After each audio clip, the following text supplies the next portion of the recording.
Bonjour peuple de Dieu, nous sommes là encore dans vos maisons à partir de notre chaîne de télévision appelée Jésus-Christ, Jesus Christ number one ou bien Jésus-Christ le numéro 1. Nous remercions le Seigneur pour cette nouvelle opportunité qu'il nous a donnée pour que nous puissions partager ces quelques petits conseils avec vous. La fois passée, nous étions avec vous et nous vous avions promis que parfois nous allons parler des sujets dans l'église corps du Christ. Nous allons prêcher la parole et nous allons faire les choses autour de l'évangile. Voilà pourquoi aujourd'hui nous venons pour prodiguer quelques conseils qui concernent l'œuvre de Dieu. Et commençons par la prière. Seigneur, nous te remercions pour cette opportunité que tu nous donnes de pouvoir parler de toi, parler de ta parole et parler de ton œuvre. Bénis celui qui va nous écouter aujourd'hui encore une fois pour que ta parole puisse entrer dans nos vies et puisse nous changer pour la gloire de ton nom. Nous prions ainsi dans le nom puissant de Jésus. Amen. Donc, comme nous vous avons dit, nous allons parler de quelques conseils qui concernent l'œuvre de Dieu. Je vais commencer par nos amis pasteurs. Chers pasteurs, la Bible dit ceci dans le livre de Jacques, chapitre 3, verset 1. Il dit que nous ne devrions pas être beaucoup de prédicateurs parce que nous serons sévèrement jugés. Je voudrais te parler, toi, pasteur, qui, quand il s'agit de prêcher la parole de Dieu, tu ne fais que transformer la parole de Dieu pour tes propres intérêts. Parce que tu veux avoir de l'argent à tout prix, parce que tu veux avoir du succès, parce que tu veux que ton église puisse grandir, tu commences à transformer la parole de Dieu. Je voudrais te parler ce jour dans l'amour de Christ. Attention, attention, le propriétaire de l'église va te frapper. Il faut changer ce comportement-là. Prêcher l'évangile, c'est une vocation, ce n'est pas une carrière, là où tu penses que tu vas t'enrichir. Il faut regarder les apôtres, comment est-ce ils ont quitté la vie. Ils ont quitté cette terre en martyr. Ils ne sont pas quittés cette terre en champion. Nous ne sommes pas venus dans un terrain là où nous sommes venus nous enrichir et nous comparer aux riches de ce monde et consorts. Je ne refuse pas qu'un chrétien ne peut pas être riche, mais ce n'est pas ça ton objectif, toi pasteur. Ton objectif, c'est de prêcher la parole de Dieu comme Dieu le veut. Tu ne fais que prêcher la bénédiction, tu prêches tu vas être élevé, tu vas voyager, tu vas avoir ceci, cela. Ce n'est pas ça ce que Dieu t'a envoyé de prêcher. Dieu nous a envoyé de prêcher la parole de Dieu. Prêche la vraie parole de Dieu. Jésus-Christ a dit ceci. Vous connaîtrez la vérité et la vérité vous affranchira. Toi, tu ne parles que de matériel, tu ne parles que des choses de ce monde. Ou soit tu es mondain, ou soit tu es de Dieu. Il ne faut pas être au milieu parce que Dieu il va te détruire. Jacques dit, nous sommes beaucoup de prédicateurs, mais ce n'est pas ce que Dieu a prévu. Dieu, lui, il dit que Jacques dit dans le chapitre 3, verset 1, il dit, nous ne devons pas être nombreux parce que les nombreux là, ils sont en train de déformer la parole de Dieu. Je vous invite à revoir les choses, cher pasteur.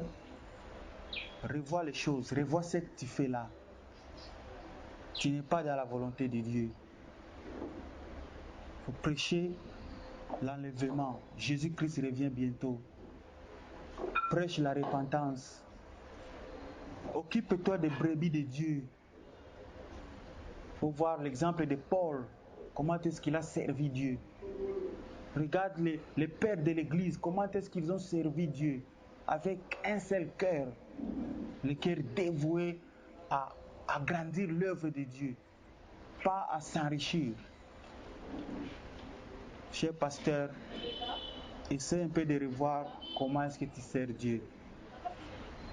Et vous qui vous appelez des prophètes, je voulais vous rappeler que la seule prophétie par excellence, c'est la parole de Dieu. Ce n'est pas ce que vous venez raconter aux gens là. Vous venez raconter aux gens des choses de ce monde. Aucune des prophéties que vous donnez là correspond à ce que Dieu veut que son peuple puisse écouter.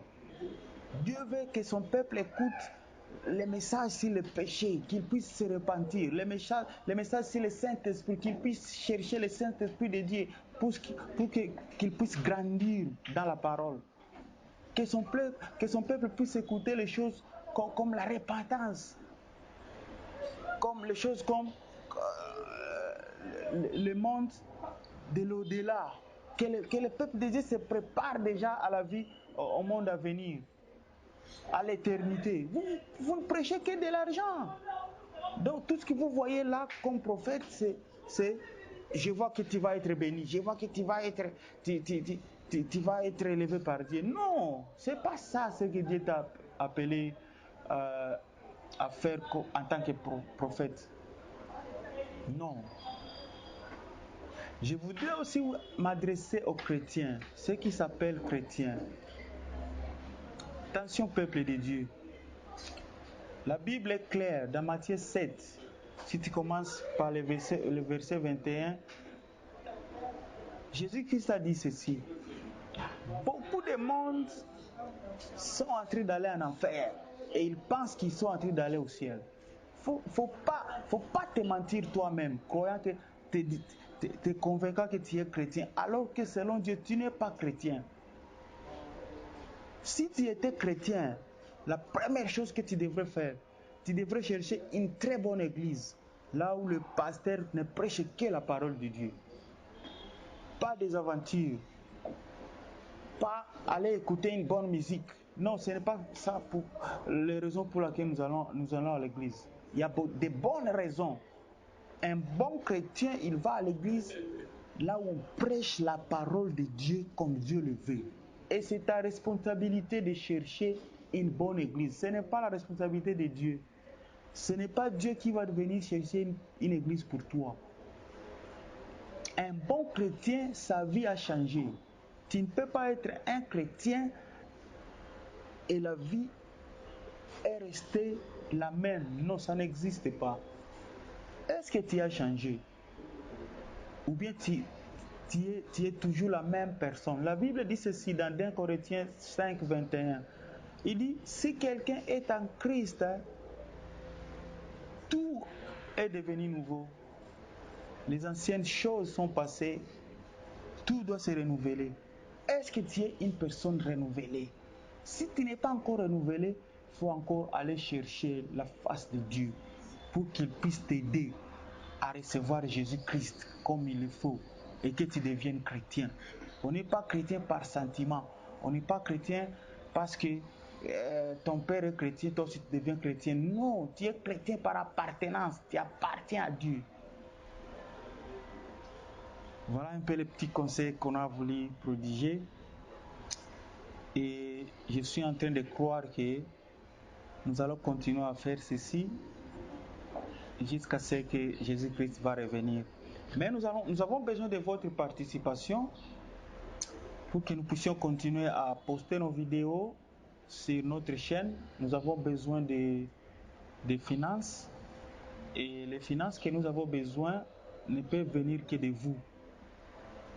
Nous ne vous forçons pas, nous voulons que vous puissiez le faire avec votre volonté.